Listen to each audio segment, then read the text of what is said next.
Amerika ikomeje kuzana intwaro muri Israel. Toni 6,500 z'intwaro za Amerika zagejwe muri Israel mu munsi umwe gusa.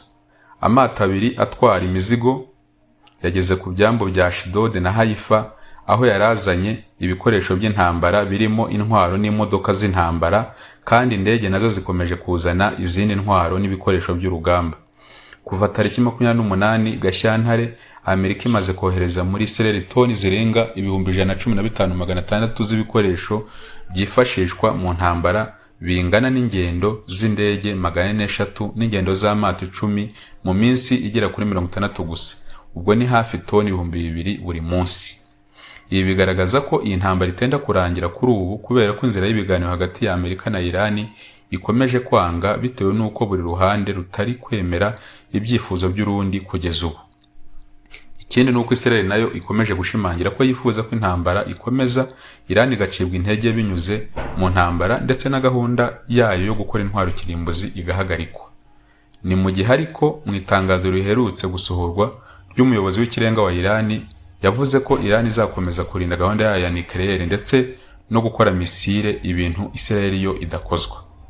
Ejo bundi ubwo Minisitiri w'Ububanyi n'Amahanga wa Iran yasuraga Uburusiya, Putin yamubwiye ko yishimiye uburyo abanya-Iran bakomeje kudacibwa intege n'igitutu bari gushyirwaho na Amerika na Israel, kandi anamwizeza ko igihugu ayoboye kizakora buri kimwe cyose mu kurinda inyungu za Iran.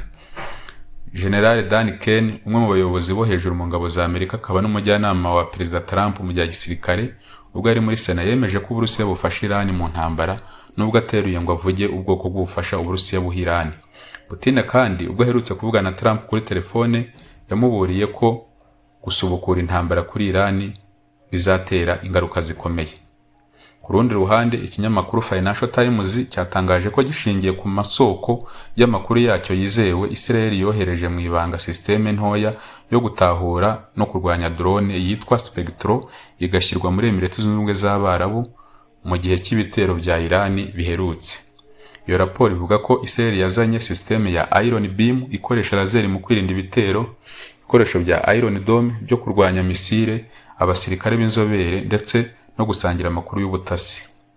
Ubushinwa nabwo kandi bukomeje gushyigikira Iran, haba muri diplomasi ndetse no mu rwego rwa gisirikare, nubwo rutabyemera ku mugaragaro.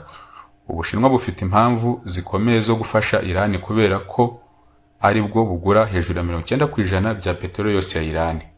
Iran umufatanyabikorwa w'Uburusiya n'Ubushinwa w'ingenzi cyane muri kariya karere mu gutuma ibi bihugu bihagumana ijambo. Ibi byose ni bigaragaza ko iriya ntambara yo mu burasirazuba bwo hagati itakomeza kuguma hagati y'abarwana gusa, ahubwo byanze bikunze ibigomba kuzamo n'ibindi bihugu bikomeye bihafite inyungu mu kurengera inyungu zabyo. Mu yandi makuru, Minisitiri w'Intebe wa Slovakia Robert Fico, usanzwe uzwiho kudashyigikira inkunga Uburayi bukomeza guha Ukraine no kutemeranya n'uburyo Uburayi bukomeza gushyiriraho ibihano Uburusiya aho kurangiza intambara binyuze mu biganiro, yasetse abayobozi b'ibihugu by'Uburayi bamunengera ku kuba ahura na Putin ariko yavayo bakamubaza ibyo bavuganye. Yanenze iyo myitwarire, avuga ko harimo uburyarya mu banenga imikorere ye na Moscow, ariko bakifuza kumenya amakuru y'ibyo bavuganye. Yagize ati, iyo ngiye guhura na Putin bose baranenga, ariko namara kugaruka bose bakambaza ibyo twavuganye, none se kuki bo batajya guhura nawe? Fico aherutse gusura Uburusiya mu Kuboza kwa 2024, aho yaganiriye na Putin ku bijyanye na gaze, umubano hagati ya Slovakia n'Uburusiya, ndetse n'ibiganiro byasoza intambara muri Ukraine. Mu yandi makuru kandi, raporo ivuga ko Leta Zunze Ubumwe za Amerika zirimo gutegura uruzinduko rwa Trump azakorera mu Bushinwa muri Kamena uyu mwaka. Iyi raporo ivuga ko ibiganiro byamaze gutangira hagati y'abayobozi b'Ubushinwa ndetse n'Amerika. Byatangajwe na Minisitiri w'Imari wa Amerika Scott Bessent, aho yananenze amategeko mashya y'Ubushinwa ajyanye n'umutekano w'uruhererekane rw'ibicuruzwa, avuga ko aho Ubushinwa uburenganzira bwo gufatira ibyemezo amasosiyete y'amahanga n'ayo hanze y'igihugu, ibyo Washington ibona ko bizatera ingaruka mbi ku bucuruzi bw'isi. Nanone Ubushinwa bwongereye imbaraga mu mategeko yabwo y'ubucuruzi bw'amahanga, bufata ingamba zo kwihimura no kugabanya uburyo ibindi bihugu bigera ku isoko ryabwo, cyane cyane ibihugu nka Amerika n'ubumwe bw'Uburayi bikoresha imisoro ihanitse cyangwa ibihano ku Bushinwa. Biravuga kandi ko ubumwe bw'Uburayi bwatinye gushyiriraho ibihano Ubushinwa kubera ubwoba bw'uko Beijing nayo yahita yihimura. Mu yandi makuru kandi, Trump yasubije chancelier w'Ubudage uherutse kuvuga ko Iran iri gukoza isoni Amerika.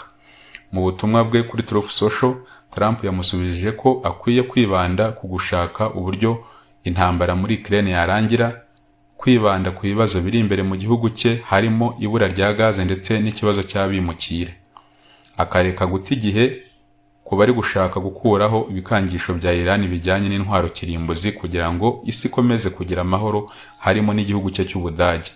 Hagati aho, amakuru aturuka muri White House twamenye nuko ubuyobozi bwa Amerika burimo kugirana ibiganiro n'inteko nshingamategeko kugira ngo bashobore kubona uburenganzira bwo kwemererwa gutangiza intambara yeruye ku gihugu cya Iran. Ibindi kuri iyi nkuru turakomeza kubibakurikiranira. Nuko dusoje amakuru twabateguriye muri aka kanya. Mwakoze kubana natwe, twishimira ko tubasanga hano kuri uyu muyoboro buri gihe.